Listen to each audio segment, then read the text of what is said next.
What's going on, everyone? Damien here, and as you can see, I've got the brand new Yuxin HuangLong 3x3. So I've got a non-magnetic and a magnetic version, and I'm going to take a look at both and form an opinion on this cube. So first things first, I'm going to open the non-magnetic one just to see what we're dealing with. Okay, so just taking a quick look at the puzzle, looks like the shades are pretty standard. The red is a little more orange than I'm used to, but it's not a problem. Now let's do some first turns.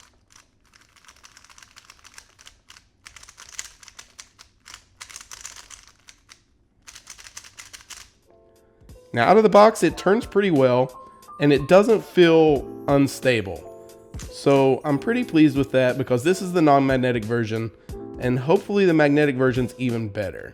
So let's take a look at the box and see if we got anything else. It looks like you get some springs, some replacement washers, and it looks like some ball bearings.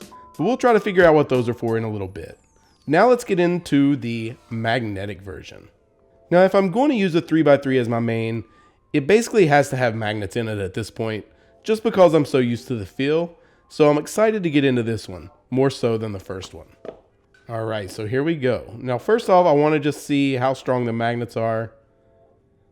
Now, there's actually a pretty noticeable bump there whenever you align the layers.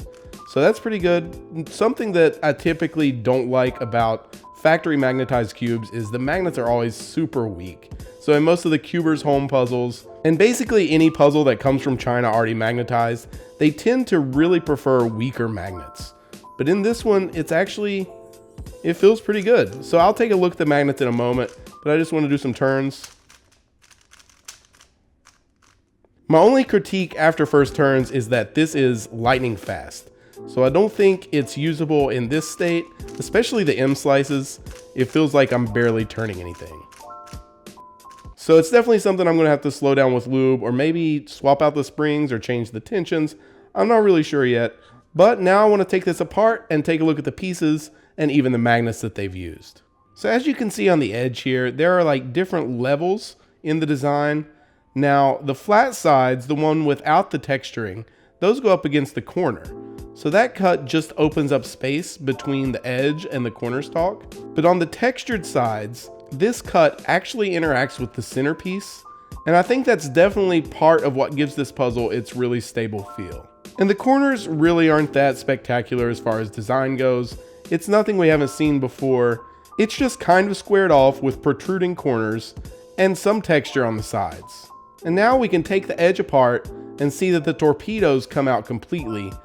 So that's not a really huge deal, but I'm not sure why you would ever want to remove the torpedoes. And you can see the magnet looks like a 4x1. So if you're familiar with cubicle magnet kits, you'll know that that is a millimeter smaller in diameter than what we typically use. But I think where the walls of this cube are so thin that you get a pretty similar feel. I have to say it is a bit disappointing though that in a flagship puzzle, they haven't incorporated magnets into the design. So unlike the newest puzzles from Gan or Chi, if the glue fails on these, you're just going to have a rattle. So now let's open up one of these corners and find out what the ball bearings are all about. So as you can see here, the ball bearing sets in a small void created by the three pieces of the corner at the very tip of the piece. So it's basically just a weight. Now I was confused whenever I got the actual puzzle to see that there are only two in here, and I guess they're just replacements. So it's not something you can actually change to change the feel. They're either in or they're out. I might try them with them out, but I assume the weight is something that's needed, so I'll probably leave them in. So to talk about the ball bearings in the actual corners, it's something we've never seen before, just weights added to a cube. And I think the reason is it's not something that's ever really been needed. I feel like most designers, if they design a cube and it comes out on the light side, way too light, they can just beef up the plastic or change the design to add some weight to the puzzle. But this just feels like a cheap workaround, and it doesn't really feel like a customizable thing. It just feels like something that I could potentially lose. But all that being said, if you actually weigh this puzzle, you can see that it comes in at 75.5 grams, which makes it, even with the weights, a gram lighter than the Gan Air SM. And I definitely don't think that's a bad thing. I think magnets have been adding weight to 3x3s over the course of the last couple years, and a lighter puzzle is definitely welcomed by me. So if I had to describe the feel of this puzzle, it would definitely be airy and light as I just showed you. It kind of reminds me of a better version of the GAN 357, if you've ever tried that puzzle. I even get a small catch every once in a while, but maybe that's just because it's not that well broken in. At the point of recording this, I've only done 50 or 60 solves on this 3x3. Again, it's a little bit disappointing that Yuxin didn't decide to incorporate the magnets into the design of their puzzle, and the only real innovation is the pointless thing with the weights at the tips of the corners. But overall, it's not a bad 3x3. It was easily slowed down from the lightning speed that it came out of the box, with some Traxxas 50K on the tracks, and that makes it even manageable with my turning style, which, as you guys know, isn't exactly top notch.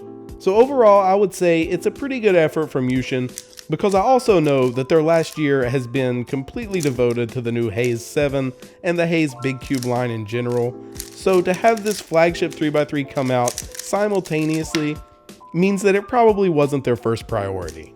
So would I recommend you buy this puzzle? I'm going to go with maybe. If you really like the little magic and maybe even have a magnetic version, but you think it feels a little bit cheap, that's my opinion of it at least. This is definitely an upgrade from that, and it has a similar feel.